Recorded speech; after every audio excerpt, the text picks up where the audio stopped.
Hi, I'm Jim. Welcome to training. Service and drip loops are an important and sometimes overlooked aspect of installation. A large number of QA inspection fails can be avoided if drip loops are properly installed at all components, at the back of the dish, and at all penetrations. Right now we have a great opportunity to improve QA inspections by paying attention to the Cable Installed to DNS Standards metric. In this video, we'll discuss service and drip loops to ensure you understand when and how to use them in an installation.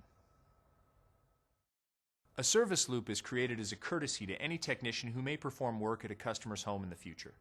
Replacing connectors requires cutting a small section of cable to remove the old connector and prep the cable for a new one. The extra length of cable helps reduce the chance that future technicians will have to run a new length of cable to replace connectors. A drip loop helps migrate water away from connectors. This is important to preventing signal issues and truck rolls. A J-loop helps keep water away from penetrations, which helps prevent damage to the customer's home. It can also act as a service loop. Even when a cable run is under the penetration location, it's still recommended that you leave a loop as a courtesy to future technicians. Loops are necessary at all components, at the back of the dish, and at all penetration locations.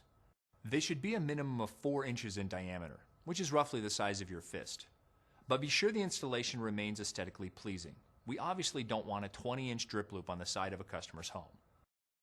Use approved fasteners to keep the loop secure against its surface. Usually 2 to 3 fasteners per loop will do. Loops should be installed below the component or penetration, on both sides of the component, and in a way that water will run away from each connection. Note how the cables coming from the component are angled so that water migrates away from the connection more easily. For loops outside of the home, each connector must be torqued to 30 inch-pounds. This is another way to prevent water migration and avoid service issues. Let's review.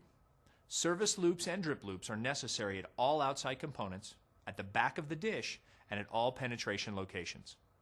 Service loops help prevent future technicians from having to run new lengths of cable to replace connectors during future appointments.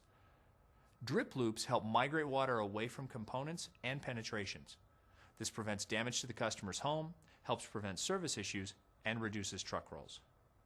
Follow the current installation standards and make each installation as aesthetically pleasing as possible. It's all part of providing best-in-class service. Thanks for joining us.